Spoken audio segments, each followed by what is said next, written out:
There are so many fights of different styles and genres going on around the world, which means it's time for Verbal Tap, the show that proves fighting is way easier from outside the cage and or Abu Dhabi Pro Trial mats. Excuse me, just the World Pro.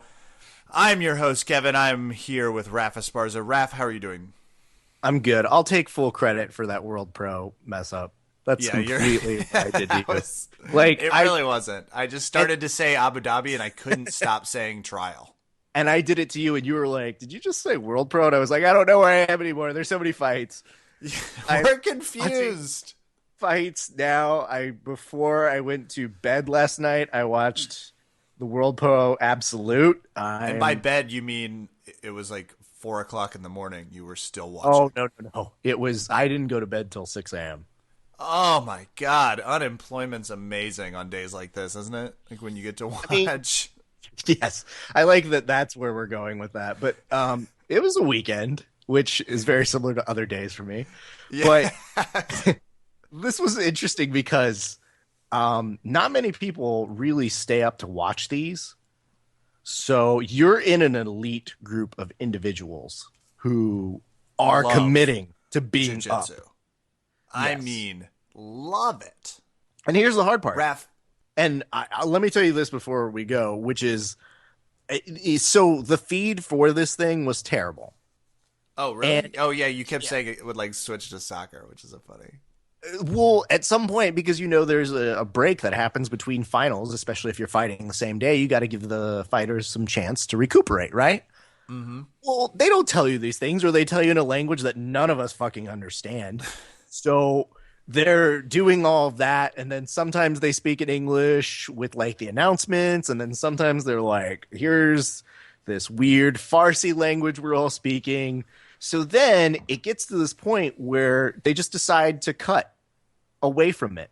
So at first I was thinking like, oh, is this a commercial? No, this is a really long commercial. Is this a break? Why is there 10 minutes of soccer highlights happening? This isn't even a match. It's just 10 minutes of really cool goal kicks. And if you're me, Kevin, I had that moment realization where I was like, look, I love soccer. You do love soccer. I love jiu-jitsu. So it was like going from a niche sport that I ridiculously love to a niche sport that I ridiculously love. Mm-hmm. And it was very confusing, but I also realized the cult of the people who stay up for both of these crazy events, except at least in soccer, the event's going to be broadcast. Here, we had people hooking us up as if they were like illegal hot commodities of like, shh, don't tell anybody, but here's Rodolfo versus Bush. Which is what I was about to transition to. These matches, you released one on our, hey, you should follow us on Facebook. You should like us on Twitter. Yeah, you switch those. Because so Rap is showing you what other people are doing. And in this case, he found it was from Grappler's Planet. You sent the Rodolfo Vieira, and I was glued to it before I went and trained this morning. You should. And my God, man, that's the best way you can go to train.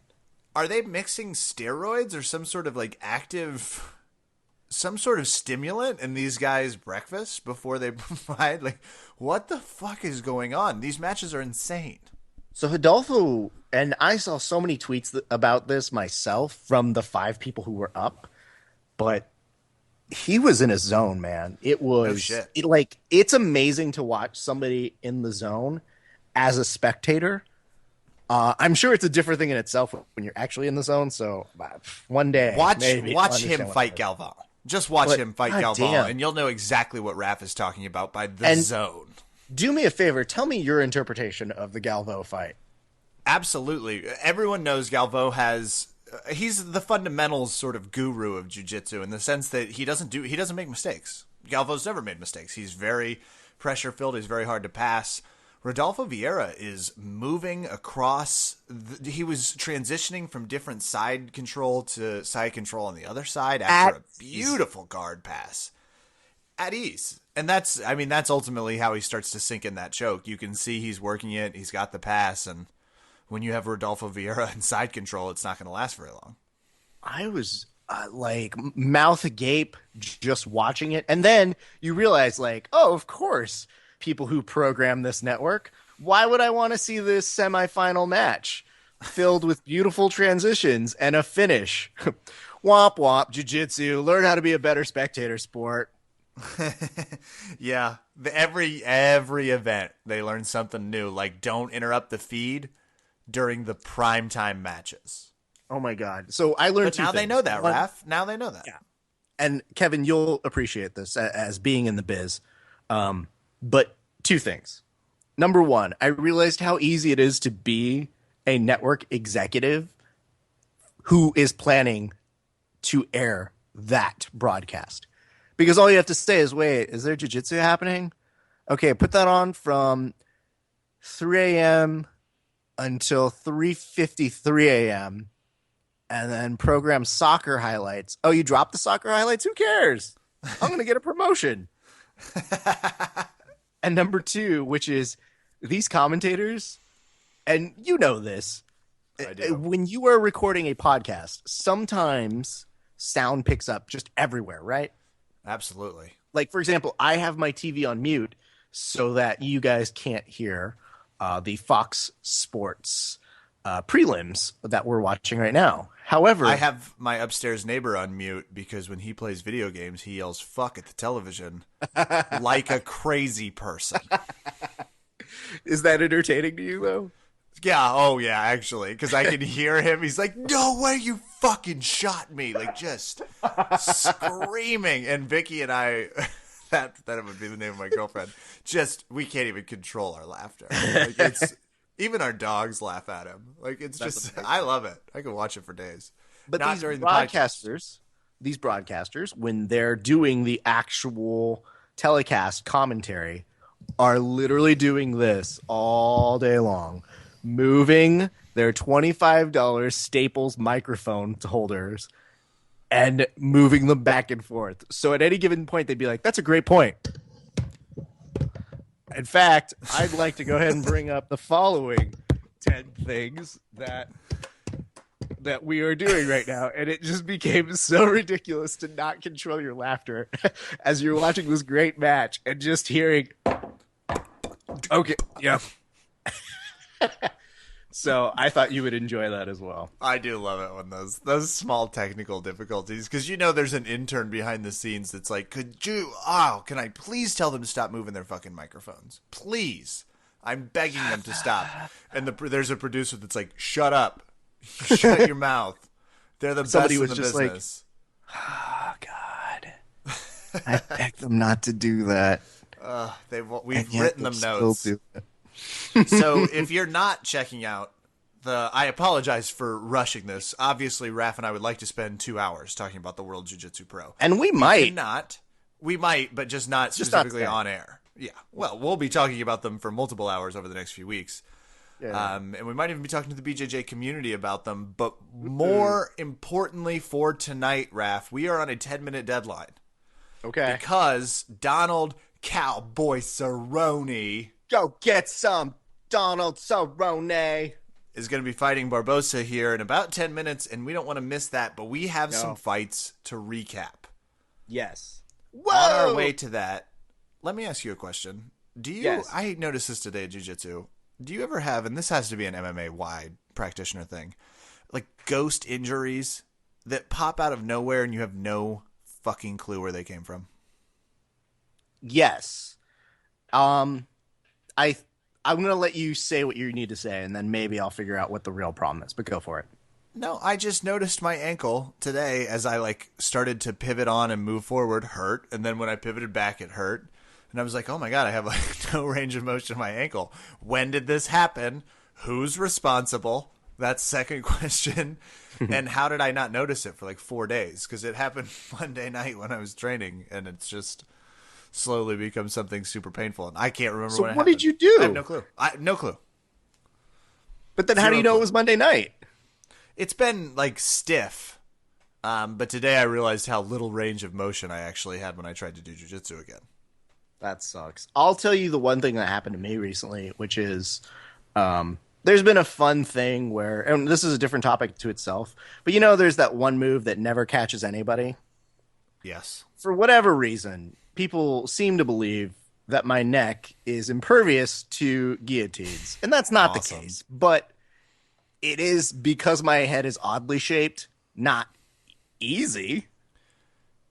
Yeah, not not high percentage of success. Sure. Now, to complement this, at practice, when everybody's like, well, maybe you're just not doing it right. So then it becomes a free invitation for everybody during drills to just go, well, let's just keep cranking on it and seeing what happens. So for some strange reason, after that practice, I was like, I can't move my neck to the left. What could have happened? Thanks, dicks. Kevin, I'll introduce this to you, and I have to be delicate about the way I bring it up because you are vain in this way. Have you considered the fact that you're getting older? I have contemplated that fact. I appreciate your gentleness in your voice. That makes it more like I'm talking to a nurse, which is a good thing.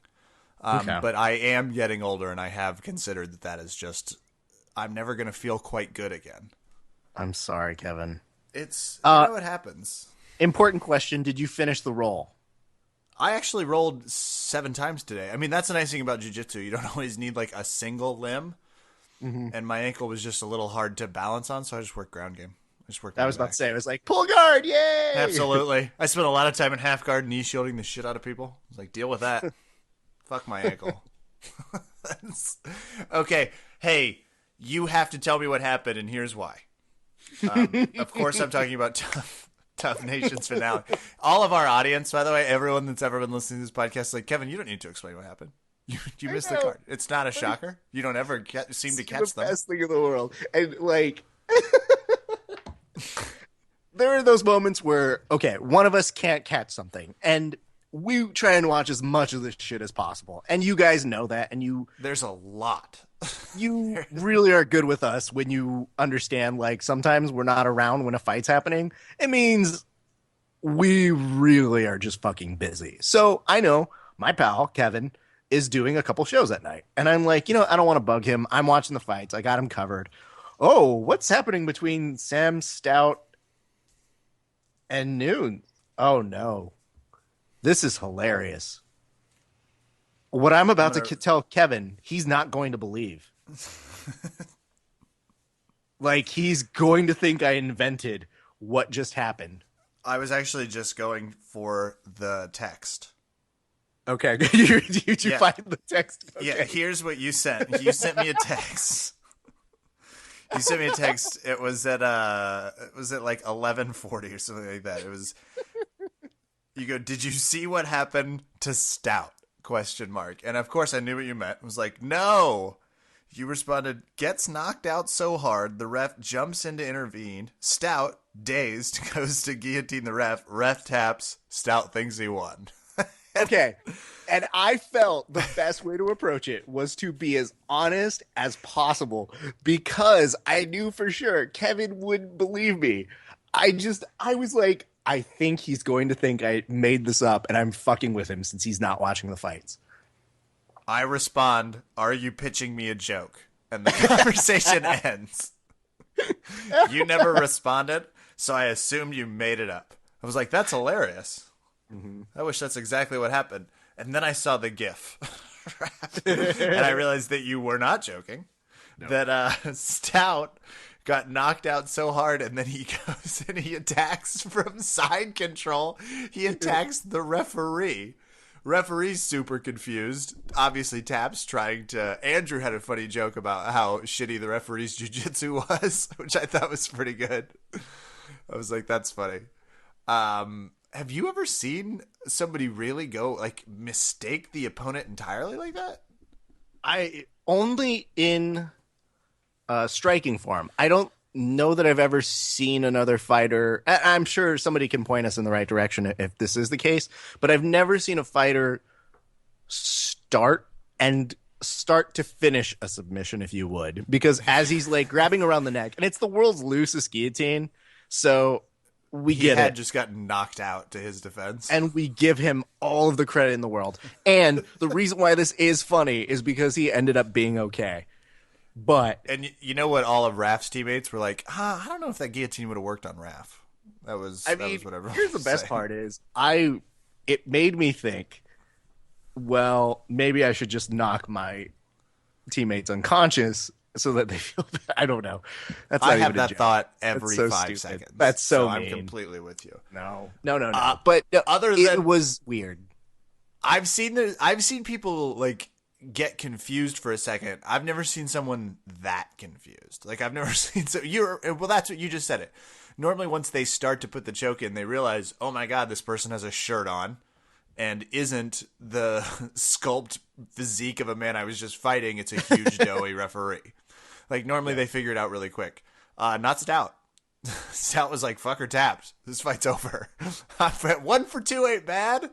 And then he just backflips out of the cage. I was so happy that Stout, when he was like, when he felt the tap, he was like, yes. And that was the part when it hurt because it was hysterical all the way to the ref tapping. And then the aftermath of, oh no, I hope he doesn't think he won. And then the shots after of, I didn't win? What? Hey, Stout trained for a 3-round bout. It's not his fault it ended 30 seconds into the first round. It's going to get his money's worth. Mm-hmm. Poirier won, of course. And if you haven't seen Fightville, you should see it. I don't know why I'm taking this moment to talk about a documentary he did 3 years ago, but he looks he just looks fantastic. Every fight. We know exactly what we're getting out of Poirier. Raph, can you at all... I'll talk about... Cote beats up Noak. Wins via decision. Mm-hmm. Good fight for Cote. Yeah, it was pretty good. It wasn't amazing, but Cote did what he needed to do to win, and it was fine. So that did happen, and to be entirely fair, 2 people won the Ultimate Fighter, Tough Nations. And I'll tell you this, Kevin, because I saw the very first episode and a half, and when you watch a show on TV like a sitcom or a drama, and you miss some episodes, and then you come back for the finale, and you go, "What? You did what?" Yes. You feel a little betrayed by it, even though you really didn't stick with it, but you're like, you can't do that. Yeah. The person who made the finale was the guy who is on the cover of romance novels. Chad Lepre or Theodoro? Theodoro. That I think. Makes sense. He looks like he would be on the cover of a romance novel. Yeah. So I'm like, Wisp? It was just a very weird me sitting on the couch and going, "You did what? Tough Nations? You let the model win?" Ugh. Of course, he has barbed wire tattooed around his left bicep, so of course he won. So that way he's for real. Yeah, how's he gonna lose? Fine. He's also got a little hip tattoo. And Lepre beats Aubin Mercier. Mercedes beaucoup? Yes.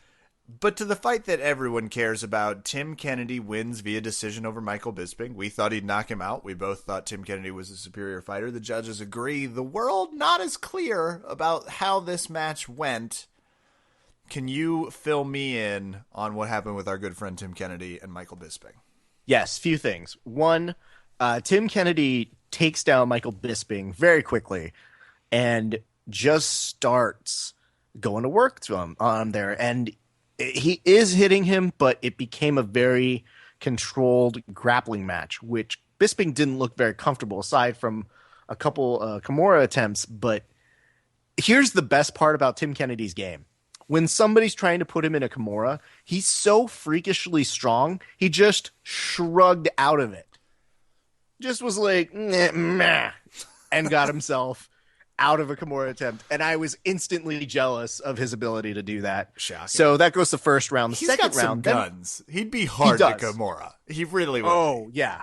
I think it would be like an option that I would try to go to that I would immediately regret going, ugh, why? This isn't going to work. This is stupid. Second round, Tim Kennedy slows down a little bit, but we know Tim Kennedy to be somebody who's got pretty good cardio and really has a good strategy game with being from Jackson's camp. So there's this weird, strange moment where Tim Kennedy almost looks like he's going up against the cage, where Bisping has more success once Kennedy's up against the cage, but it looks like he's trying to bait the entire time Bisping into trying to do a combination that leaves him exposed for an overhand right. And it's just odd. So it looks like Bisping wins the second round. Third round, more wrestling, more to the ground. It goes on and off like this for a while. So the big takeaway was, yes, Kennedy was dominant in his performance and put Bisping in some troublesome areas. And it wasn't the best, most exciting match. And here's what I like about Tim Kennedy. In the post-presser, when he was talking with John Anik, he was pretty pissed. Of course. And he just wasn't happy that he didn't finish the fight. First of all, Kennedy said this might happen. He was very clear that if, and I can't speak to the things, but he said it could be one of these matches where, and I'm looking at the significant strikes was 13-8, total strikes was 15-8, 2 takedowns to none. They don't have any submission attempts counted for Bisping.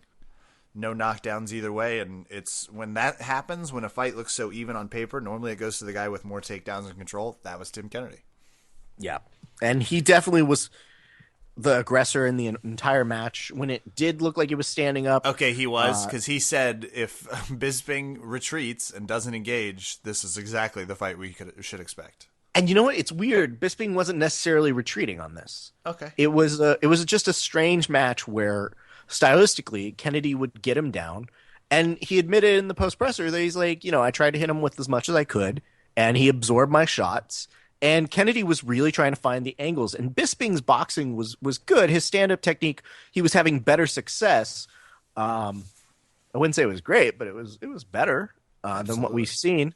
And I think that in a certain respect, toward the end, when you saw that Tim could get him down at ease, and it was a little frustrating because it would have been an even more dominant performance had Tim made the choice to maybe engage a little bit more in that second and fourth round to try and take him down. But I think Tim became really, really obsessed with trying to knock him out. And in a way it was commendable, but I really I really like the fact that he wasn't happy about it. Dana White was kind of like, meh, but you got to admit it was fucking a dominant performance by Kennedy. So, of course. Hey, big things for Kennedy to come. I can't wait to see what this means for him. Any final notes about the Tough Nations finale, Rafa Esparza? Because we've got Cowboy coming to the cage soon. Yeah, he's about to come right now. Okay, you're watching it. Yeah, so you can see the exact. No, we're good. They're at their Fox poll right now, so you've got a little bit of time. I will say this: Fox Tough Nations, you hurt me because you put it on the Fox Sports 2 and you didn't put yourself on Fight Pass. But you know what? I wish all of those fighters well. I hope that we see good things from them. I don't know what to expect from it. So it's kind of like seeing a set of fighters, if they do get plugged into the system, who will be new to both of us. So maybe that's good. And maybe one day when I'm like all said and done, I'll go back and watch your season in the 1 minute review classic episodes. But for right now, I wish you all the best. What a beautiful final note from Tough's #1 reviewer, Rafa Esparza to Tough Nations. That's going to do it for Tough Nations and the finale. Bon voyage, whatever you say as goodbye in Australian. Let's go watch Donald Cerrone kick some ass. What do you say, Raf? Yes, and before we do, let me tell you, this is how exciting this bout and this match is. Joe Rogan is wearing a suit jacket. I saw that. I saw that in the prelims. Look out.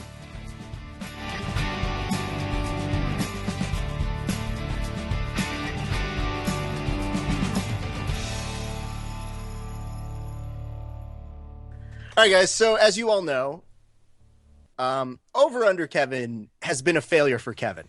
First of all, that's not fair. Second of all, okay, that is correct. So okay, I just want to make sure that I'm at least correct. So this week, to spice things up, we thought we'd bring a professional to come on and talk to us. I think we're firmly using air quotes on this, are we not? Completely. Right. Completely 100%.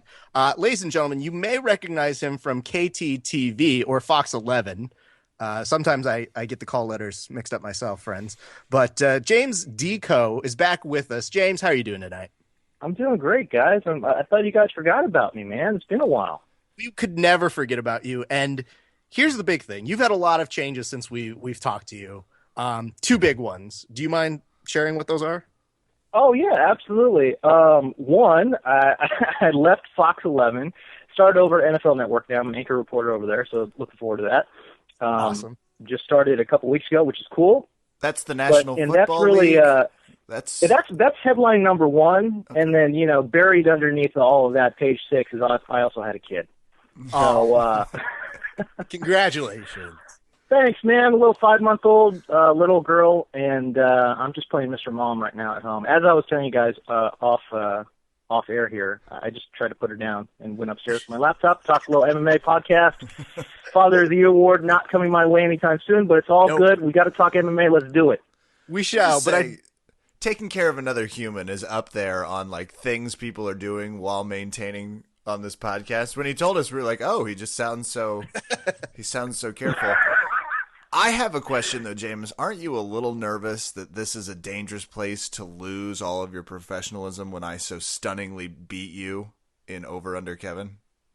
I don't know if it would be stunningly beating me. I mean, it's like I'm pretty good. I think I'm pretty good at calling these fights, but I mean, you guys do have a weekly awesome MMA podcast here. You're going to have to win one of these things at one point, right? The sheer odds. It's just it's like embarrassing at times, and I don't know. I don't know how to plug this to people anymore because there's no challenge to put in front of them. But yet people are still interested to come on and try and beat Kevin for some strange reason. I don't hear any fear in his voice, Raph, and that has me a little nervous. Can I sidebar with you real quick? I'm going to sidebar. Okay, James, for a second, okay? Earmuffs. Sounds pretty confident. Kev, here's the thing. You've got to project confidence to have it. I can do that.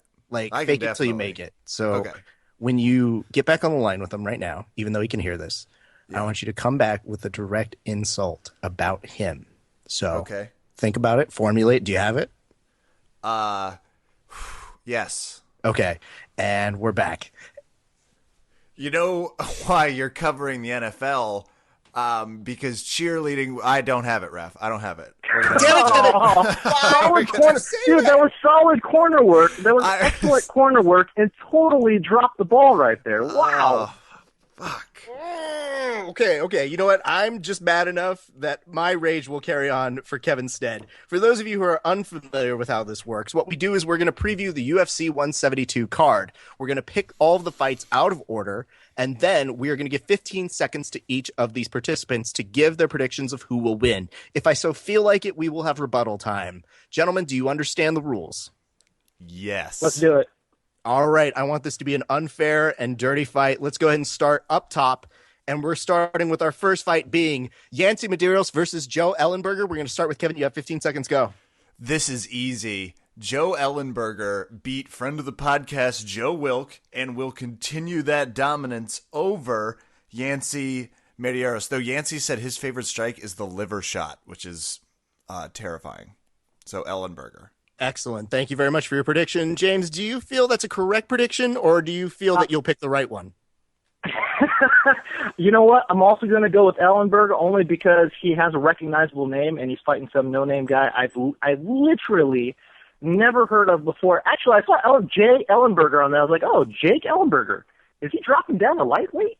And that was not the case. It is not the case. However, they do have a extensive family of participants. Kevin, do you feel that analysis is reflective of somebody who's about to be on the NFL Network? Yeah, that's kind of how it felt. It was a little slow. Let me use a metaphor he would understand. It felt like he was in the pocket too long. Okay. Yeah. All right. Okay. All right. I'm getting my groove here. All right. You know, it's a feeling out process. It's a feeling out process. You know what I mean? That's good. You can't see it. He's also changing a diaper and help wounding a baby deer's leg. Those are just the tasks James does while he's predicting these fights. Now, But Kev, I feel it's a little mean to just, not give him time to rebut. But do you have anything, James, at Kevin's expense here? 15 seconds? I do not. Wow, this is tough. It's harder than I thought it was going to be. It is hard. However, here's the good news. You both picked the right person. So it is entirely possible that you are both right or you're both wrong. So we're going to move to our next fight. It's going to be Max Holloway versus Andre Feely. We're going to start with James. You have 15 seconds on the clock. Go. Again, hard to go away from a guy that is actually a recognizable name. I'm going to go Max Holloway versus some random dude whose nickname is Touchy. I don't know how I can pick a guy named Touchy. I don't know that anybody really put it in that context until you put it there. But I do have a note, James. When you are doing the NFL coverage, you will learn their names, right? Yes, I will at some point. Okay. Right. But this dude, Andre Feely, is that his name? I mean, he's like, seriously, he's like, to use an NFL on that, he's like a 7th-round draft pick. I mean, I don't understand who these guys are that are coming up and fighting on these cards. And coming up later on the podcast, our interview with Andre Touchy-Feely. Kevin, I'm going to go to you for a 15-second prediction, I guess. I'm having trouble disagreeing with him because when the man's right, he's right. But fuck it, I'm gonna double down on Andre Touchy-Feely. I don't really know why, but whenever you get the chance to say, "Hey, I voted for Touchy-Feely," you want to scream that at a party. Do you? No, but well, hold on. Okay. No, I don't. Okay, good. Yeah, just making sure. Yeah, no. Right.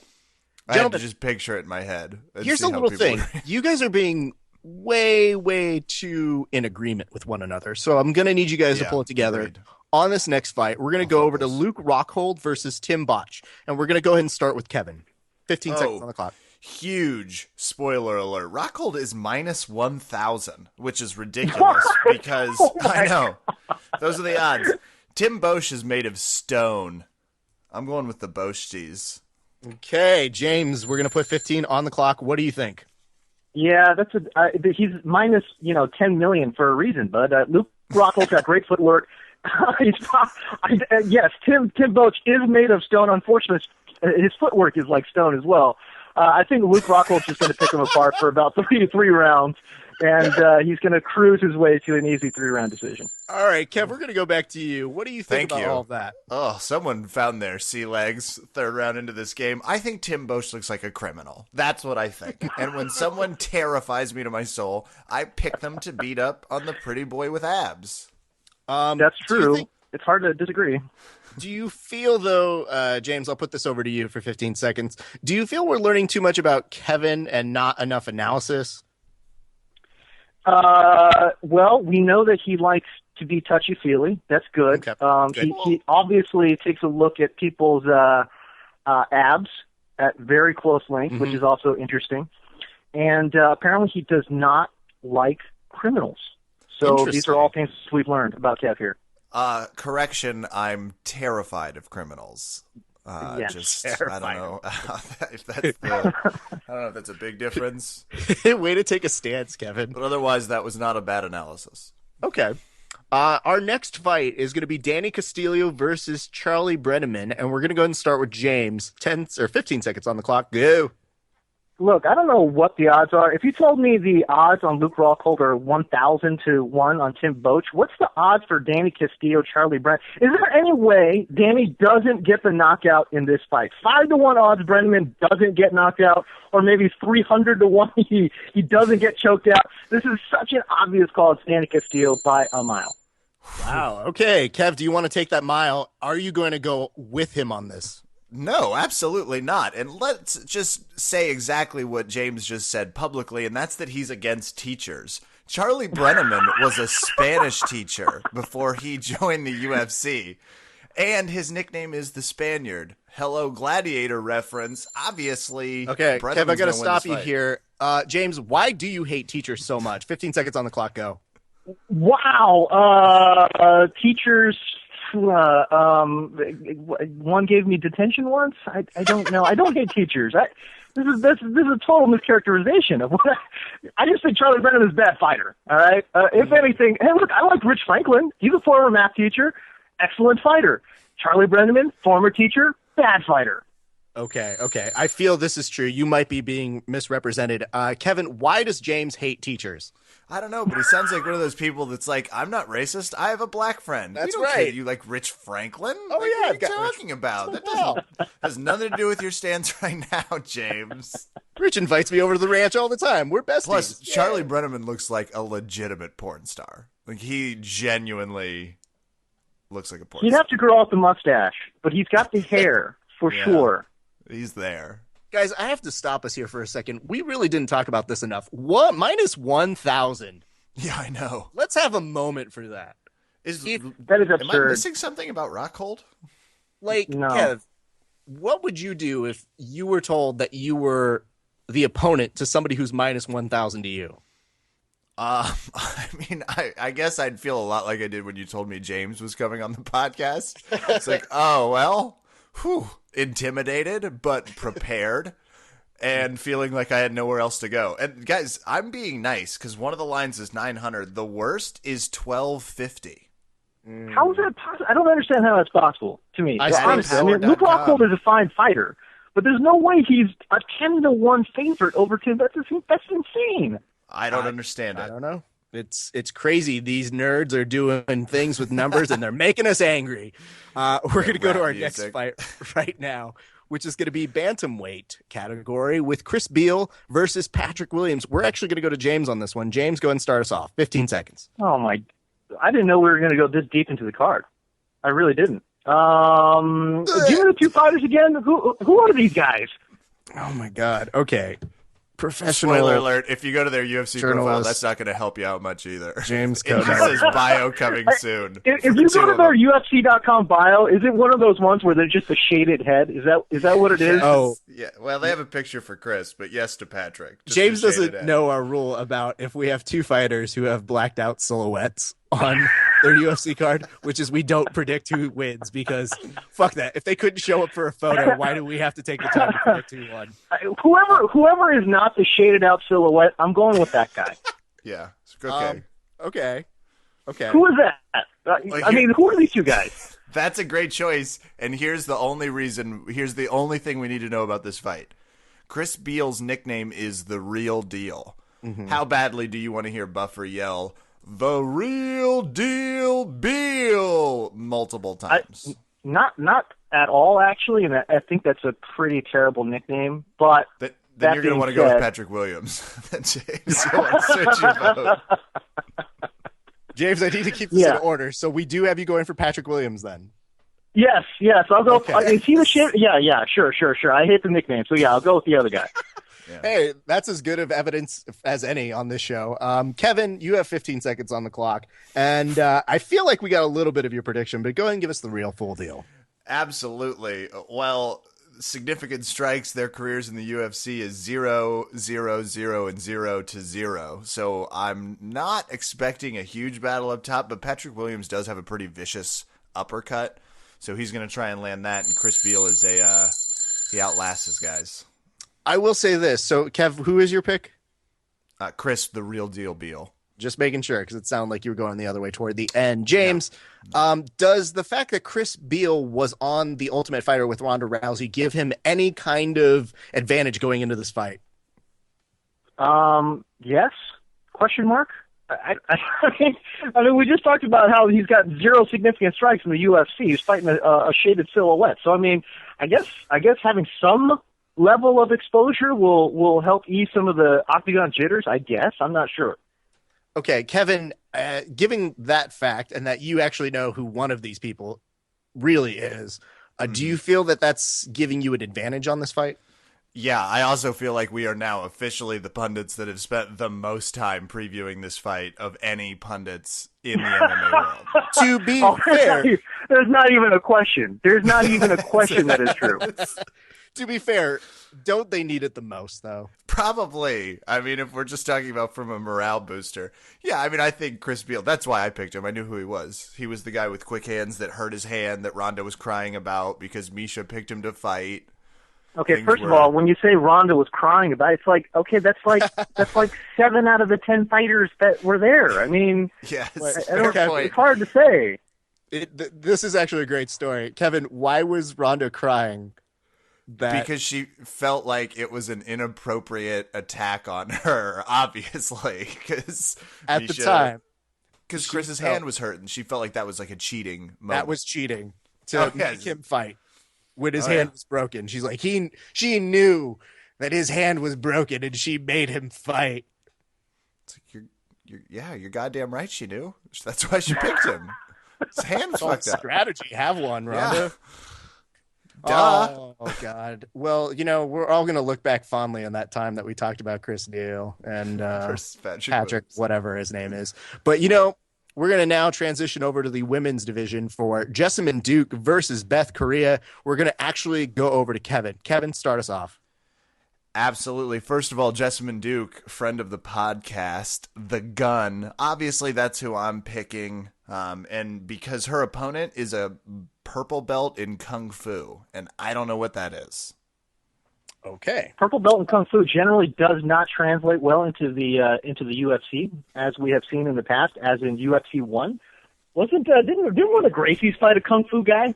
Yeah, that's a great reference. It's like, oh, we know it's not successful because in UFC 1, if you remember back, it didn't work. Do you remember Hoist Gracie He fought a definitely did. Kung Fu guy and submitted him in like 5 seconds. So I'm going to go Absolutely. against the purple belt. I didn't even know they had belts in Kung Fu. I didn't. Do they either, have? James. I thought it was just a thing, like a philosophy. Like, oh, hey, I'm learning Kung Fu. Oh, great, cool.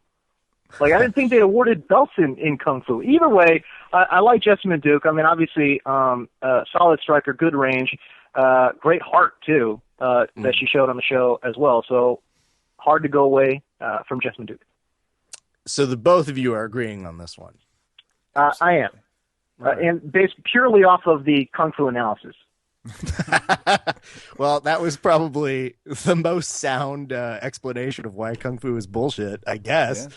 I don't know, until we meet somebody who beats the shit out of us who's like, no, guys, Kung Fu's for real. But that's cool. We're now I'll going be to go. sure to give him James's card if someone Yeah. in Kung Fu beats the shit out of me. I'm like, I know gonna I be like- started it, but Guys, take it easy on him. He's a new father. Kevin has nothing to live for. You can beat the shit out of Kevin, though. We're now going to go to the flyweight category where we have Joseph Benavidez versus Tim Elliott. We're going to have James start us off 15. Go. Joseph Benavidez by a mile. Tim Elliott is a solid fighter. Joe B is a special fighter. I think he got caught a couple times against Demetrius Johnson, but overall, Joe B's got to be the second best dude in the featherweight division. And Tim Elliott, again, solid, not spectacular. Okay, Kevin, who do you got on this? some people are standing on a cliff with a parachute and they jump. Others get back into the fetal position and pick Benavidez, which is what James is doing. Tim Elliott is a Kansan. How dare you? He's obviously winning this fight, though he is not favored. I should tell people that. Okay, Kev, I'm gonna stop you right here, and I'm gonna ask you a question. How does being from Kansas change anything? Well, good question. Superman is from Kansas, so I guess that helps. Hello. Hold on, There it James. is. You were not prompted there. Wait your turn, Kevin. Raph gets I'm trying to very ask diva-ish about this whole game. He turns into a real diva. diva. It's just a matter of functionality. Kevin, I need you to give me a real answer on why being from Kansas matters. Well, typically it means you're a little bit more stunted educationally, but in Kansas we call it principled. So Okay. Oh, wow. It's good to know. James, I'm going to go to you for this one. Let's go. What do you have to say about Kevin's lack of an education? Does that hurt or help him on these picks? Clearly, it's hurt him up until this point. I didn't realize he had such a bad record in his own game. That's not good. Mm-hmm. It kind of just seems like he's picking against me, just to pick against the guy who's picking. That's a fair point. Kevin, is that true? that is not at all true. I obviously know Tim Elliott's from Wichita, Kansas, and I'm trying to sell people on gambling advice as well. So I'm picking it with my pure gut. Okay. Well, That was good enough for some presidents. Why not here? We're That's now going to go right. over to our light heavyweight category, which is Phil Davis versus Anthony Johnson. Kevin, 15 on the clock. Oh, man, I cannot wait for this fight. By the way, fun fact, less than 0.5 body fat percentage in this entire fight. That's true. Look it up. I'm going with Phil Davis. I think he's going to knock him out early in the first round, and Vegas agrees. Stop. Okay, Kev, did you spend 5 seconds of your time talking about body fat? Raph, I'm saying these two fighters, this has to be the least amount of body fat percentage that has walked into a cage in How a much while. of your day did you spend figuring that out? 33 minutes, give or take. Okay. James, By I'm the gonna way, ask you. how is that even possible, given the fact that one of the competitors is Anthony Johnson? Is Phil Davis like negative 5% body fat? I don't understand. Anthony Johnson's missed weight since the Reagan administration. So I mean, it's like how can this dude be low body fat percentage? It doesn't make sense to me. That's impossible. Good analysis. Kevin is not good with numbers, so let's put that out there. Okay, Yeah, got it. this is- All right. As for my pick, I'm going to say. Let me just preface this by saying, listen, there's like 5 African American fighters in the UFC. That's not true, but it seems like This is a terrible way to start. And Phil Davis is on pace to fight them all: Rashad, Rumble, Daniel Cormier, and John Jones. So of course, He's to got get to John Demetrius Jones, of Johnson course. next week. Yeah, listen, dude, don't let the facts get in the way of a good story, pal.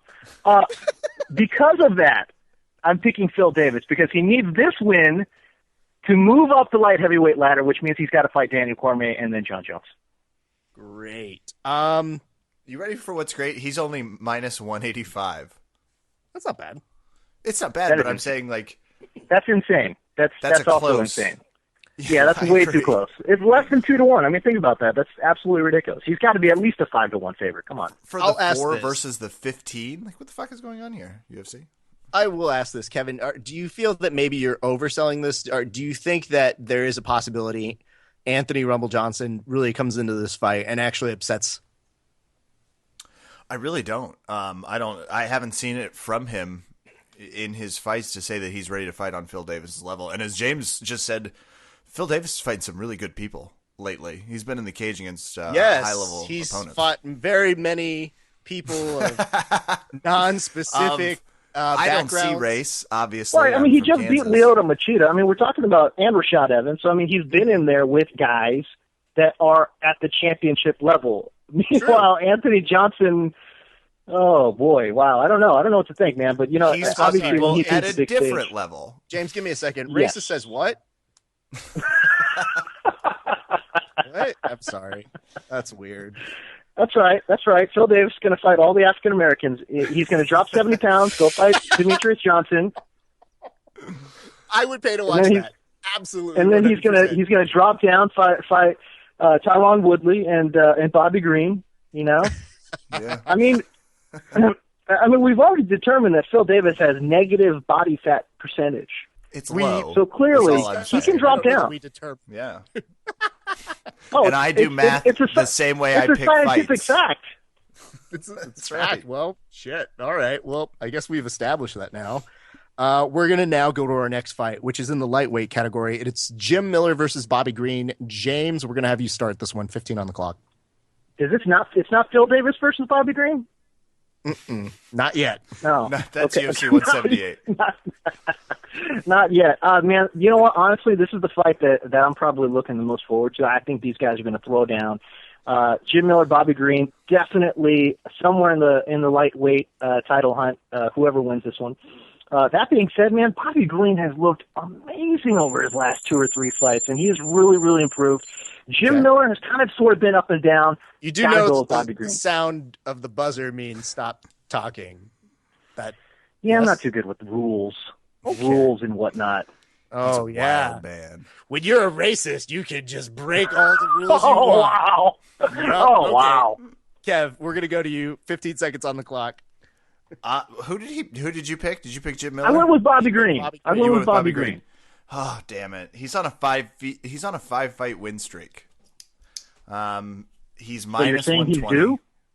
So I'm saying I like Bobby Green too a lot in this fight. Sorry. It pains me because I'm disagreeing with someone that maybe I don't share the same ideologies with. I'm not going to point anything out but it's... I'm going to stop you right here, Kev. Kev, we're going to go over to James. James, how does it feel to have Kevin's main strategy just picking off of what you're picking? Do you feel a little discomforted by that, or do you feel that's a safe move for him, for somebody who doesn't win in his own game? Well, actually, I think what he's really doing, he seems to be picking by lowest body fat percentage. It seems to me like that's how he's picking. Whoever's got the best abs is kind of how he's going, which I don't necessarily disagree with. I think that's a solid strategy. Kevin, what's your response to your questionable fucking strategy?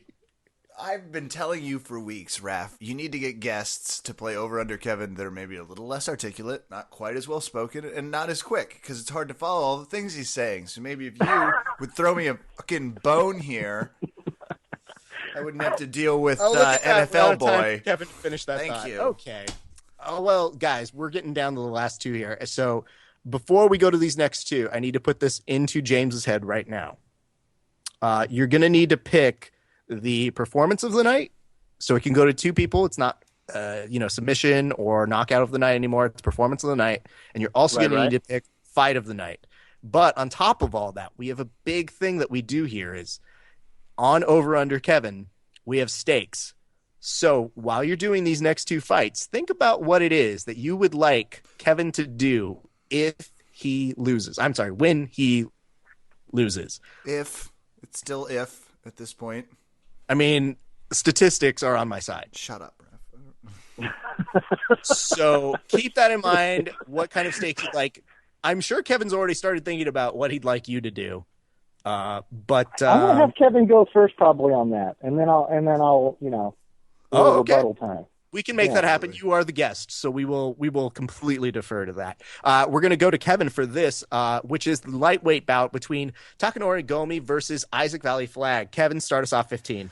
I have been waiting for this because Isaac Valley Flag, which I also really want to hear them announce because I think it's going to sound something childish, said he has a black belt in being awesome on his UFC profile.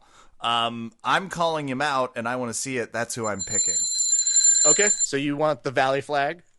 Yeah, badly. Yeah. I want him to yell Valley Flag as many times as they possibly can. James, 15, you go. Isaac Valley Flag looks like a Brazilian, has the most Brazilian-sounding name possible, and is actually just a straight-up white boy from Michigan. Super nice guy, very intelligent, white as hell. That is why I'm going with Takanori Gomi. Okay, once again, deferring to someone's color of skin.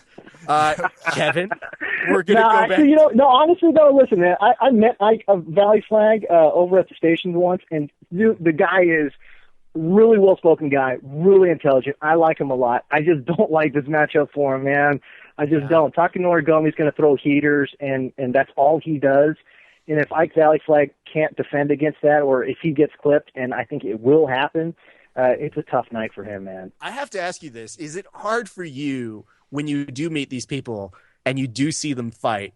Because we experienced this just the other day with Tim Kennedy, where he's a good friend of ours, and when he's fighting and he's not finishing the fight, I'm pacing around the house.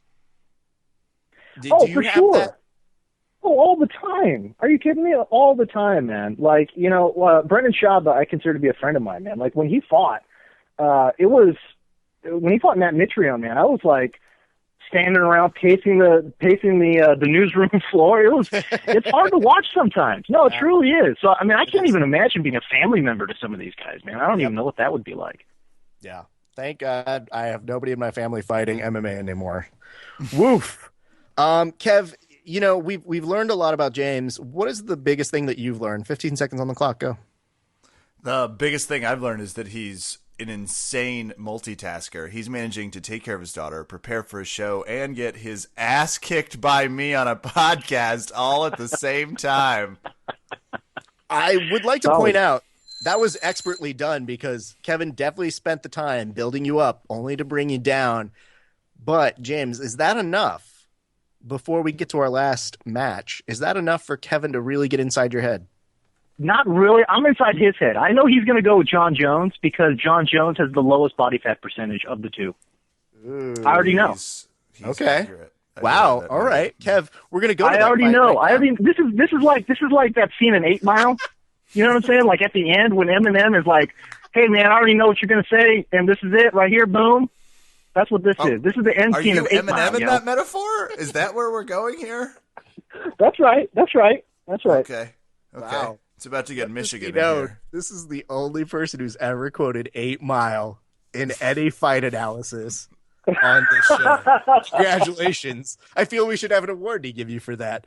Kev, I mean, he brought it up, and you're agreeing with it already, but let's hear it for the championship bout between John Jones and Glover Teixeira. Do you have John Jones? And 15 seconds as to why.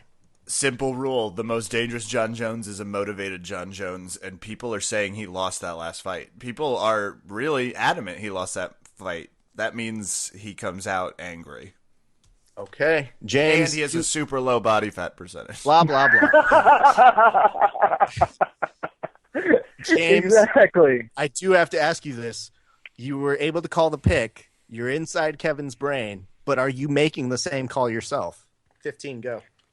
Well, Glover Teixeira is amazing because he plays first base for the Yankees, is a multiple-time All-Star, and is able to knock out top-level UFC fighters. So, I mean, obviously he deserves to be on the stage with John Bones Jones, but it's hard to go away from the pound-for-pound best fighter in the world in John Jones. It really is. I see John Jones winning actually via submission in the third round. I think he's gonna get Glover. I think he's gonna get him tired, and I don't think Glover's gonna be able to kind of handle the length. I'm gonna say this. I like the fact that he upped the odds here, Kevin. He actually called how it's gonna end. What do you have for us? Not submission in the third round. No, I'm gonna call a second round knockout. I think it's gonna end via elbow strikes on the ground. Interesting. A real daring call. bet with John Jones. I'm really stepping out on the ledge to use It's my not so much a metaphor bet earlier. on John Jones. It's a bet against Glover, which is the interesting aspect that you're taking here. James, have you seen anything from Glover that you see that lets you think that he could be knocked out, though? Yeah, he could be. He's just too wide open. I mean, the guy's got power, and he loves to swing, and he loves to land clubbing shots. But when you land clubbing shots and you kind of have the hand speed that he has, yes, he's got tremendous power, but speed is not necessarily his game. Unfortunately, in the fight game, speed kills, man. So it's really, really hard to see Glover winning this fight unless he somehow is able to clip John Jones. I don't think he can take John Jones to the ground. If he's able to do that and apply a little pressure and some ground and pound, okay, yeah, Glover's got a chance. But barring that, I just don't see it other than a lucky strike. Guys, this is the best analysis you've done. So congratulations to the both of you for this. But now I need to ask your picks. What are going to be the people who receive the performance of the night bonuses as well as the fight of the night? So we'll start with Kevin. Who do you see taking home performance of the night? Yeah, performance. I hate that they changed these, by the way. I still emphatically. It's bullshit. I just want to publicly note I still hate it because it just means the biggest fight's going to get it. So I'm not going to say Jones Teixeira, though I think that's going to be fight of the night. I'm actually going to go Miller Green for performance of the night. And for fight of the night, it's, wild card. I'm going with Bosch. Screw it. I'm going all in on Tim Bosch, and now that makes me probably one of the only MMA journalists also to say that on a podcast. A lot of firsts. Are you nervous now, Kevin? You're pushing all your chips in on Tim Boach? Really? I'm as shocked as your voice would suggest, James. James, does it make a little more sense how Kevin loses these things now? Wow. Okay. I'm going to go performance of the night. Danny Castillo, probably knockout of Charlie Brennan, who is just, I mean, it's hard because, here's the thing, man. When Danny Castillo is going to land a right or a left hand, you're going to see all that hair moving around. It's going to look way worse than it probably will be, The Spaniard. So I'm going to go Danny Castillo with one performance of the night bonus. The other one, gosh, man, I'll go John Jones with another performance of the night. I'm going to go fight of the night. I like Jim Miller, Bobby Green. I'm really looking forward to that one. I think that's just going to be that's going to be tight, and these guys are going to really go after it. Let's say this. The tiebreakers here for this are definitely going to exist. So I'm excited for that because you guys did agree with a certain amount of picks, which mathematically makes it so that you could theoretically tie. But these are your tiebreakers, so this will be great. I'm going to go ahead and go to Kevin. Kevin, what are the stakes? So I've been thinking about this. Okay. And part of what I love about James is he's an active tweeter. Mm-hmm. I feel like if I win, I should get a 5-part tweet. 5-part tweet celebrating the glory of my decisions and just existence. Now, are these 5 like different days or just insequential? User discretion. Okay. One or the other. Okay. Okay. Those are pretty low I'm down with stakes. I that. think that's not bad. James, do you have something in mind when you win? Yeah, we'll stay in the tweet field. Okay. I think it'd be fair if I've got to send out 5 consecutive tweets to my legions and hordes of fans that don't exist really, but that's okay. I think it'd be fair if I could get Kevin to change his Twitter handle for a day to read James D Koh is a beast. Oh my god. That's so great. That is better. Okay. Wow. James D Koh is a beast. Okay. That's right. I'll And also then your I'll first make a tweet should be #beast mode. I hate beast mode more than anything. But I'm so happy that you made him do that. Oh god. Kevin, do you want to refine any of the terms and conditions on your end, or are you good? I feel good about it. I feel ready. Okay. Gentlemen, I feel that we've learned absolutely nothing. Absolutely. But I feel that we've learned nothing in the best way that we possibly can do that. I want to thank you, specifically, James, for taking the time out of your schedule of being a good father to really work with us and really wasting all of the perfect time. Because here's the thing. Now challenging our views on race. When your daughter grows up, she can hear this in the future. So I'm sure she's going to have something that she can blame you for.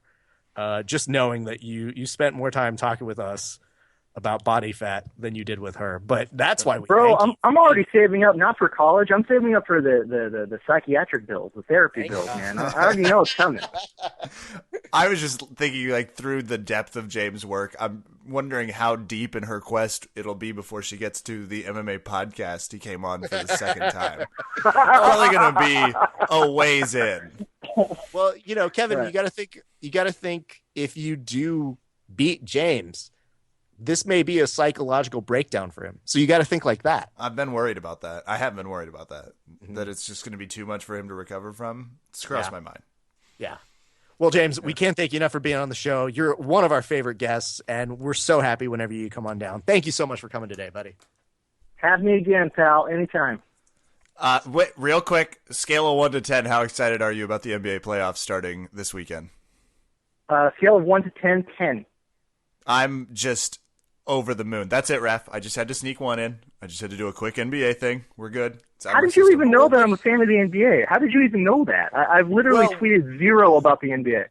We talked about it last time. I can understand you might not remember, James, but it was a big moment for me because I was sharing an interest with Guys, if a professional people want journalist. to talk about the NBA, they would go to an NBA podcast. I'm like, or they could just hear my frustration. NBA references on this podcast, right? I know, and you try and sneak them in. They're all terrible, and none of them And I would also say the best series, Clippers Warriors. Let's go. Let's do it. Without I question. can't wait to watch it, man. It's going Clipper to be Nation, fun. 6 versus 3. All right, They don't like I'm each ending other. this. James, I'm no longer happy you were on the podcast. I'm kicking you off the call. I can't wait to see you just destroy on the NFL Network, buddy. Thanks, man. Appreciate it.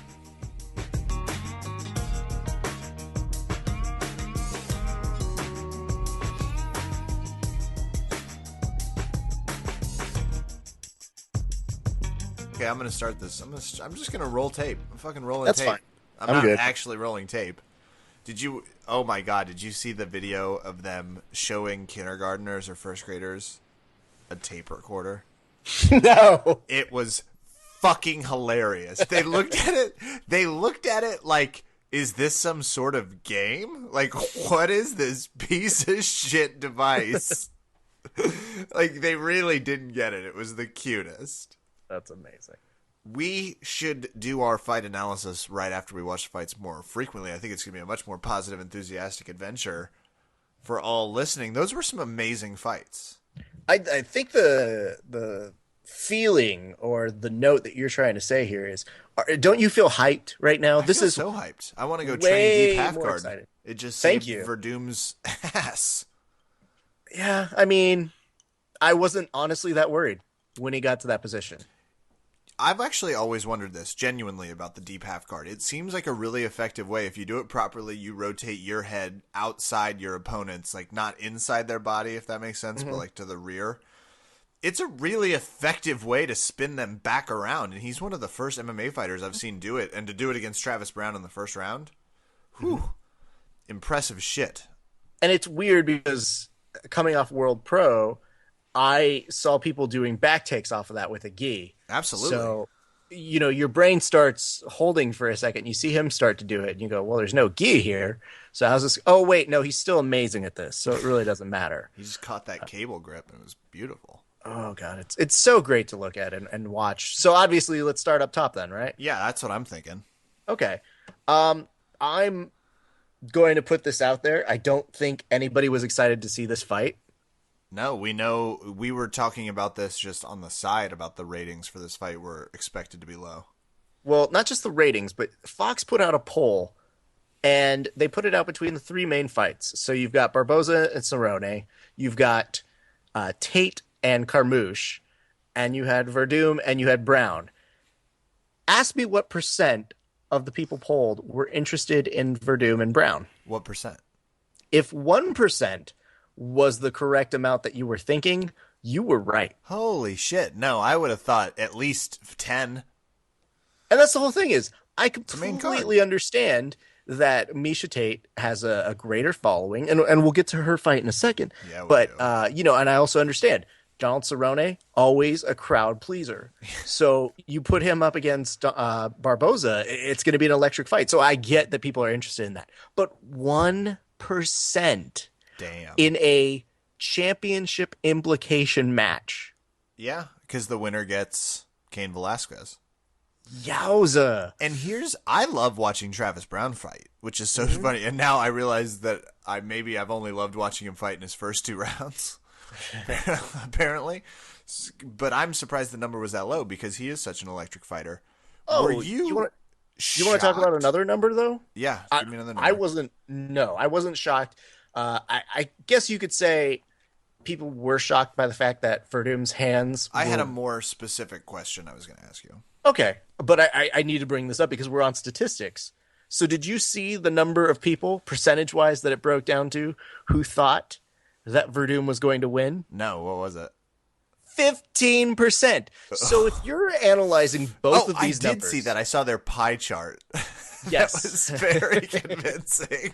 Kevin is on top of pie chart analysis. Sorry, I'm like, oh wait, you said that statistic. They had a very specific circular graph. Rafa Esparza. They did. I forget. I can only speak to you in pie chart analysis. Hey, first of all, if more people did it, I would not fuck up math as frequently as I do. If more people took that, it was super clear. It's like, oh, most of the circle thinks Travis Brown is going to win. Right. Okay. So that tells me not only are people not interested, but if you have to beg them to be interested, they're like, I just don't like Verdum. Who? Well, remember, Verdum was kind of a dark horse when he beat... when he beat Big Nog. No, I was going to say Big Nog at the Ultimate Fighter, because remember he took over that Ultimate Fighter Tough Brazil coaching spot, and people were like, "Who the fuck is this guy? What?" I guess it had to be a Brazilian, so fuck it. He won that fight pretty convincingly, and frankly, I don't think we just knew who he was. That will never happen again. I can tell you this. Okay, those were great things. His striking. I think most people would agree was super unexpected, but I've seen him get better at his striking, so I felt that was a natural progression. I guess the real interesting part was, did you see how he was almost taking the bait from Travis Brown to make it a more like, yeah, come at me, man? It's like, no, Travis Brown, you're not winning this fight, and you get to look at him and tell him like, yeah, bring it now. And looked like Verdum was almost going to play along it a couple times. And it seemed like it was a little. He was ready for it. I agree. It was one of the first times it seemed like he was ready for the smack talk as a counter. Mm-hmm. Just kind of Travis Brown is going to try and make this a thug brawl. Like that's going to be. I mean, that's kind of like how he wins things.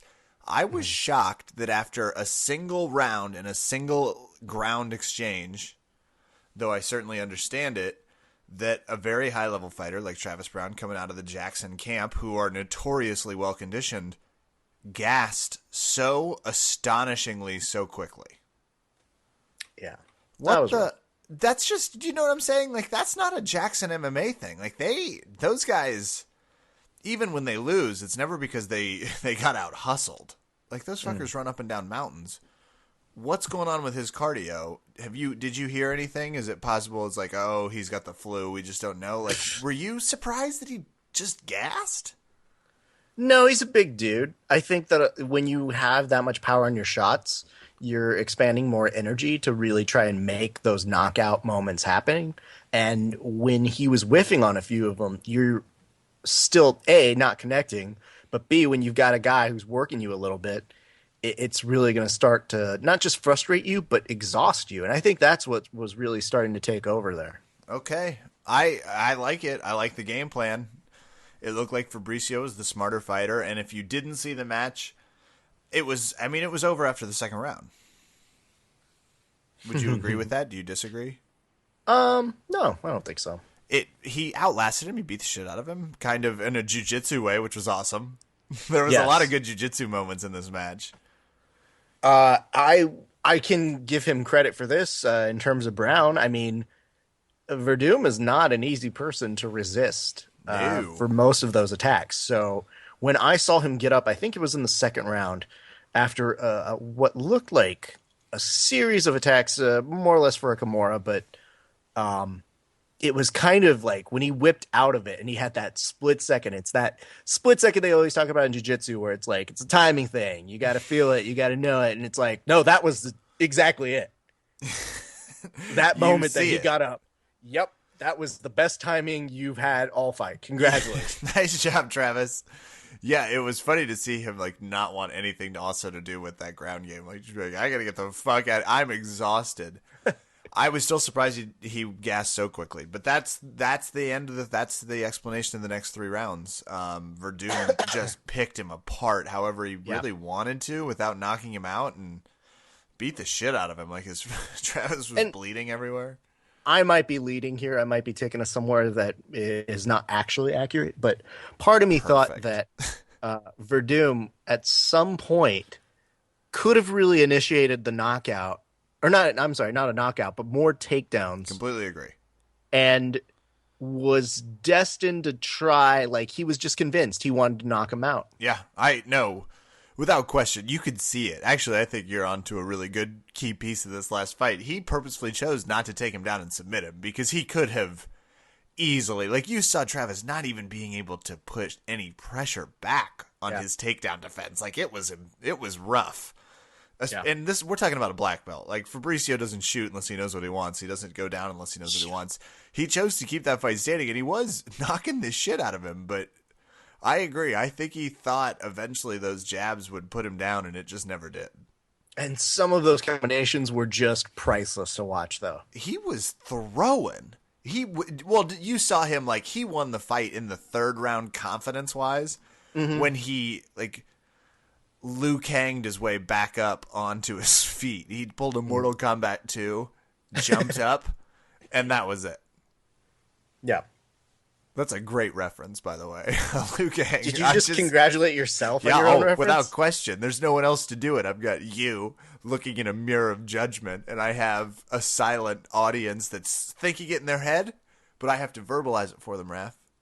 There are very few moments on this podcast where our audience ever thinks, wow, nailed it, Kevin. That's why I had to congratulate myself when it happened.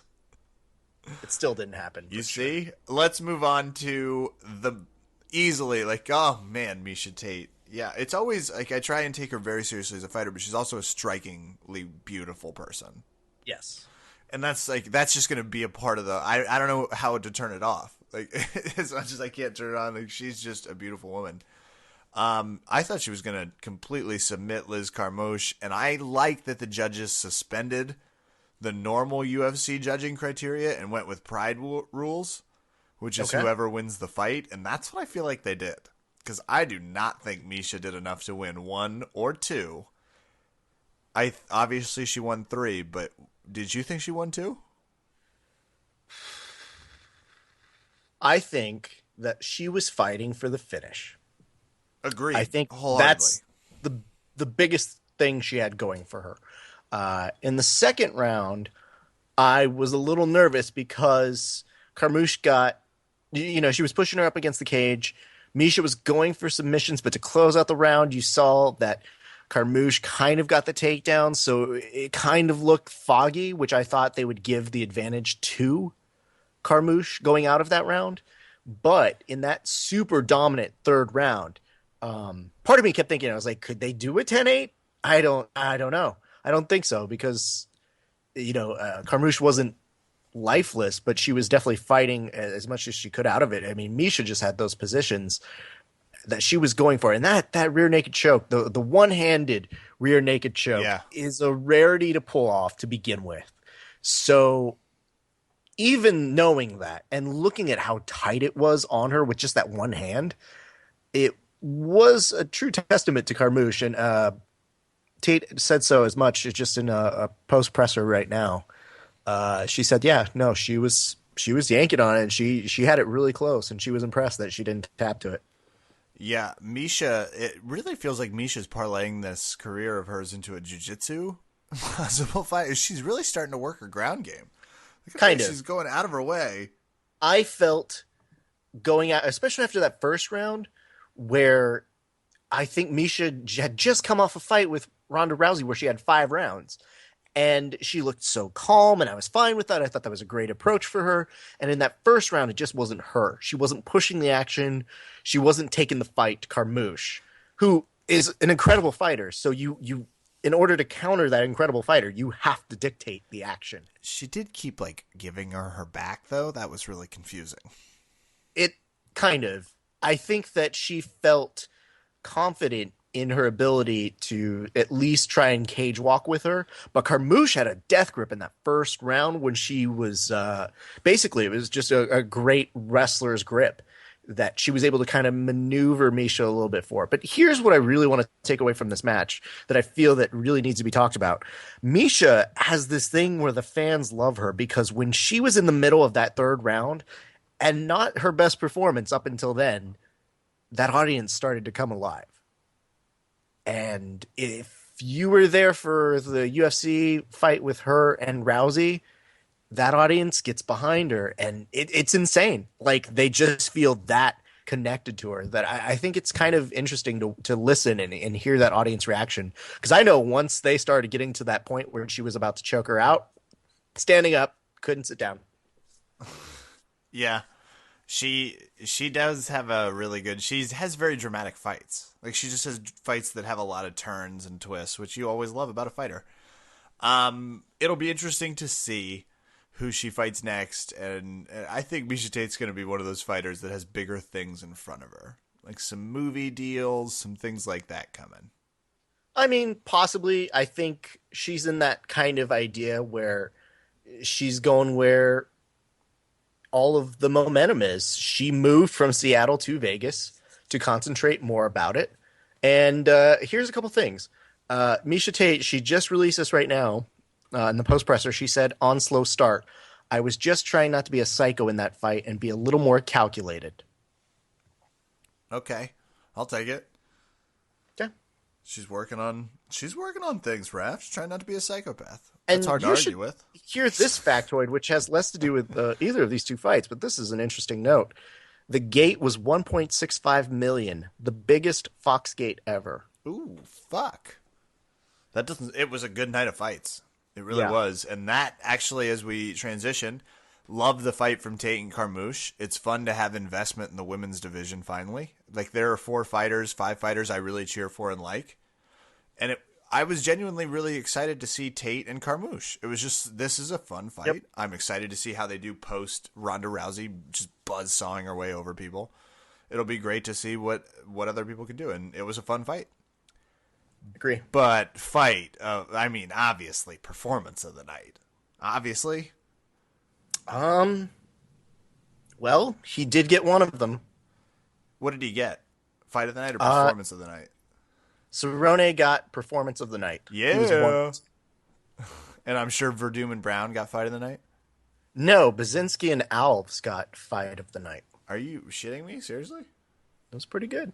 That's fun. I agree. I thought it was a great fight. I just think I can't believe that the UFC. It's almost like they were trying to throw it off. Donald Cerrone wins with submission, but the jab is obviously what we're going to be talking about. Jab was so sweet. You go. You talk about the jab. I'm going to talk about Donald Cerrone's confidence first. Okay. Like, did you see when they were talking about him in the prelims for 7 minutes? They were genuinely just doing a let's talk about Donald Cerrone for 7 minutes Yes. bit. He loved it. He just loved every second of it. You could see it. You could see it when he talks about it. He has a new swag about him that he has this second wind of his career is headed to a championship belt. And this was, I just bit my tongue. I'm so excited. It hurt, Rev. It hurt so bad. Donald Cerrone is taking his game places that he looks like he is in and this is what I wrote down in my notes, an Anderson Silva-like streak. Big compliment. Sure. He's knocking people out. He's submitting them. He's taking them down. First of all, didn't he fight on like 2 cards ago? How many fights is he? I'm looking at his record right now. What did you think when you saw the jab and then you saw him rush to finish via submission over Edson Barbosa? What I first thought was it was a kick because I looked down for a second and I was like, oh, is that a kick? And I like, because it had the impact of what we've come to know as a Donald Cerrone kick. And I looked up and I was like, it's a fucking jab? Holy fuck. Yeah. Most people, normal people, I guess, a jab is leading. It's what you are trying to establish. His jab was so powerful, it knocked out Edson Barboza, and not completely, but enough to just render him paralyzed, enough that Cerrone had this ability to just go, yeah, let's finish this via submission. Why not? Yeah, okay, I'm looking at his fight card. He fought, obviously, tonight, April 19th. He then fought January 25th of this year. He fought November 16th prior and August 28th. May before that. So he's literally been fighting like every 3 months. Ooh, yep. And we're talking about a very seriously, outside of a loss, he lost August 28th to Rafael Dos Anjos. As it That was happened. for you. You're welcome. But since then has been on a tear. Do you feel like he's fastly, and I don't know how you can't at this point, approaching a 155 title shot? I hope so. I think he's so exciting.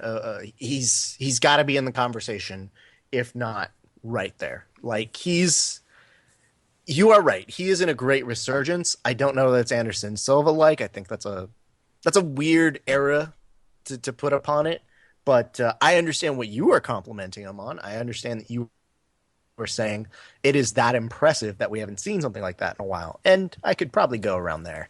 But it's devastating to see his timing. And you want to know the weirdest part about Donald Cerrone? Absolutely. So, you know how most people are meticulous about looking at tape? Yes, I am. Even with jokes, that's how I need to be. Donald Cerrone does not look at his opponent's tape. Fascinating. He basically says, "Are you serious?" He'll show up. Yep, 100% cool. serious. He'll show up. He'll do his thing, and I think it's genius because you combine somebody with his talent, and most people would say, yeah, I don't look at tape. They end up getting fucking blindsided. But I think it's a perfect marriage of a great reaction and the strategy team of Greg Jackson. When you have that combination, yeah, if I was at his level with his reaction time, I'd probably hang back and go like, I don't need to see tape. Coach Greg's got that part. That is interesting. I love that. I kind of love that. Of course he doesn't. I mean, here's what I also will say about why people like him so much, myself included. He seems like the person fighting and reacting is the exact person he always is. He just seems very open about his athleteness and even his craziness. And it just seems like that's really him. I love that. I saw a recent picture. He like brought horses to Jackson's MMA, and people were going out and petting the horses. It's like, of course he did. I do like the fact though that when they got a shot of him in a Budweiser t-shirt, I looked at it and I said, he can wear that. I don't call bullshit on that. That's probably his t-shirt. That's not a sponsorship. He just loves Budweiser. Yep. Brad Tavares loses via decision to cool name Yoel Romero. Kev, have you ever just been beaten to the point where you're in the fight, but you weren't in the fight? You know I have. Yeah. That was about what happened to Tavares here. And he's feisty, and he was really trying to put on a show as best he could, but it was just a power difference between these two. Stats-wise, you can see it. 63 to 35 total strikes, 31 to 21 significant, 7 takedowns, with over half the fight being given to Yoel for control. And I hate to interrupt this, but since we are live now, this never happens where we can comment on things as they're happening. Dana, in the press conference, says he thought that Liz won rounds 1 and 2 over Misha, and that Misha won the third. Ooh, so he's calling BS on the decision. Or, at the very least, giving enough kind of credence to say, we should have that fight decision again. Win. Yeah. Or fight again. I don't know that I don't even need the fight again. It's just I don't either. But who the fuck strange. else are they supposed to fight? Neither of them gets to fight Rousey next. I mean, what do you know what I like? There's just I'm sure Misha will fight someone cool. I don't know if Liz Carmouche will. I hope they keep Liz Carmouche around. She's a good talent. I think that she's great for the women's division. Agreed. She's a ground and pound fighter, though. Yeah, I think the natural question is, who does she fight next? Tons. But I think it's a testament to like that 10% that is the top of the women's division. Yeah. So loved the main card. By the way, I didn't love their forever introduction sequence. Did we have to follow the fighters for every step of the way out? Like that just seemed to take forever. People were saying a lot more how do you do's before they went and fought. Like both Travis Brown and Verdum thanked 19 people on their way to the cage. Yeah, I don't know what to do with this. This is strange because I think it's a Fox note to try and build the narrative for these people and get them to know them and like them, which is why they only concentrate on 4 hours or 4 fights in 2 hour time. Yeah. But it's very strange when you're like, oh no, why is this so weird that Verdum didn't get talked to at the end of his fight? Did they run over? Oh no, why did we run to the desk for no reason to talk about their story for 18 minutes? Oh, cool. Yeah, maybe don't let him thank 20 people so we can hear what Verdum has to say after the fight. How's that? Tell them, say their fucking yeses, let's do this before they come out to the cage. Jesus. That's just not good spectator sport mentality. Like, people do not tune in to the NFL introduction sequence or the NBA introducing their players. Like, come on, just get to this shit. That said, I have a question for you that I think is going to be pretty close to home. Rafael Dos Anjos, who we just talked about as having beat Donald Cerrone, loses to Khabib. Not going to try and pronounce that last name. Do you think Dos Anjos is out of the UFC? No. You think he'll be fine? Okay. He shouldn't be. I'm putting you on alert with your Rafael club. Whatever. The name is above your petty whatever you're trying here. Dose Evil. Thiago Alves wins via decision over Thek Badzinski. Very proud of Alves here. It was a great fight to see Alves come back in. He was aggressive. He was pushing this action. And I think one of the people in his corner just told him after one of his rounds, best round of your life. Can you imagine being told that? No. That'd be awesome. Well, don't sound so somber. I'm saying if somebody was like, hey, best joke of your life, after I left stage, I'd be like, oh, thank you. I just can't imagine it being said.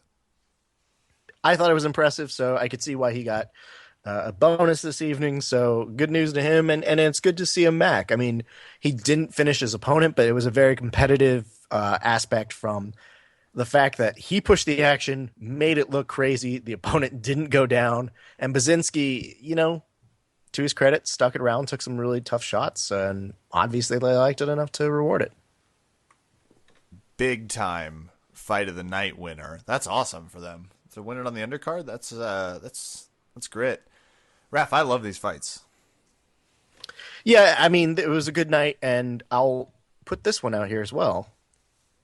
Dana White, they think Brown has a broken rib. He definitely has a broken hand. Ooh. He got this shit kicked out of him. That doesn't surprise me. Oh, God. Donald Cerrone.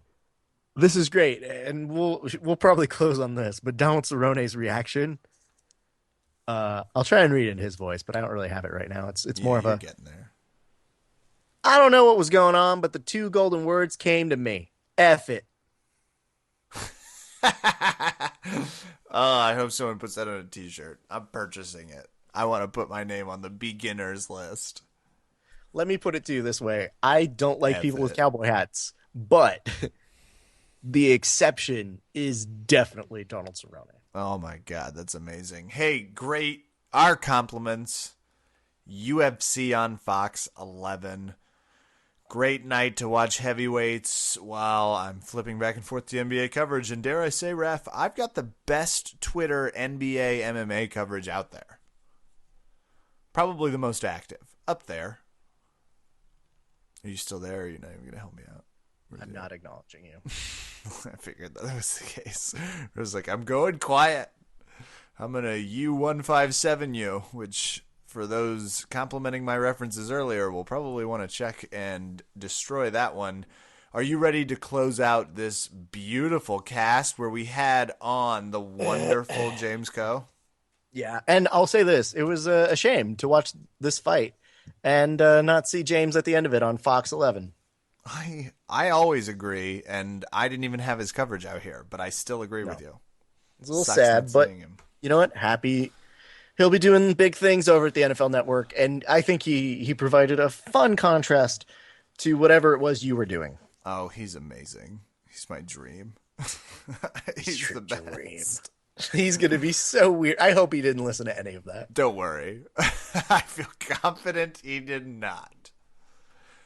That's going to do it for us here at Verbal Tap's coverage of the fights, which means it's time to shout some people out, Raph. Rafa Esparza. I don't know what accent that is. I don't either. You want to start off this shout out party? Yeah, let's do it. Let's go with Greg King from Grappler's Planet. Thanks. Holy shit. Both of us. Big thanks. Yeah. Buddy. Spent a lot of time over there at Grappler's Planet. Checking out the fights. Loving them. Thank you. And he was really holding down the front. I think he was probably...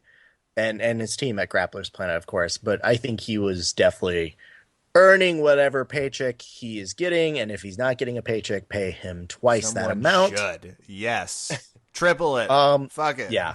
He's just really cool and great support. And glad to hear that they're fans of us, which is always nice. We are equally fans of them. There's so much respect going around. On both parts, so it is likewise on that way. I'll say this as well. Big props over to our friend John Evans from BJJBreakdown.com.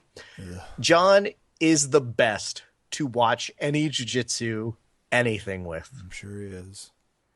Shut up. Stop shitting on his parade. Why are you mad now?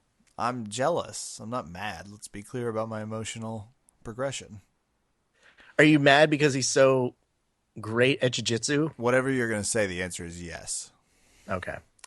No, here's the best part about John, too. John is, I feel like sometimes he is the Michigan J Frog in my life, where I'll be doing jokes and I'll be like tweeting and I'm telling him, I'm like, oh, you do analysis, I do jokes. Totally understand. And then he'll say something on like the chat or something as the event's going on. And I'm like, fuck you, John. You can't have analysis and be funnier than me. That's just not fair. I agree. That's why I hate him. I know. But you know what? That's what makes him one of the best people to watch it with. And so. if you'd like to hate him, go to bjjbreakdown.com or subscribe to their YouTube channel. You can just hate him with me if you enjoy his bountiful content. Stop being mean to him. Okay. He's done nothing but like you, Kevin. It's fine. That's part of his game. I also want to send a big shout out to Valley Martial Arts Center.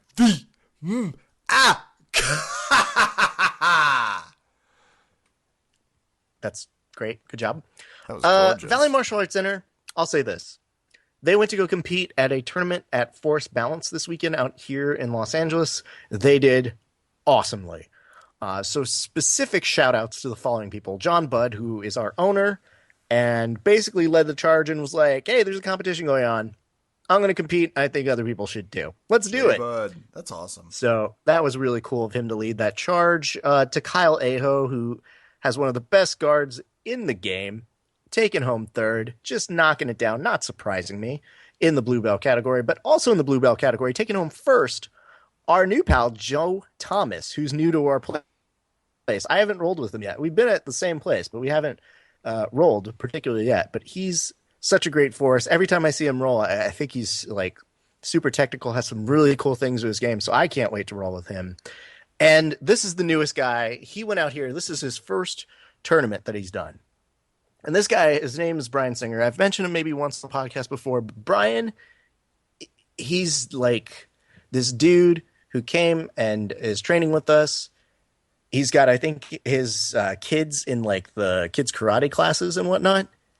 And just, I think, as a good sense of faith is being the dad who's showing up and rolling with us and has such great determination, has made such great strides in such a short time on all of his game that I want to give him the biggest compliment of all for making it out to the tournament. Dude's going to be a killer in no time. But for right now, dude, congratulations.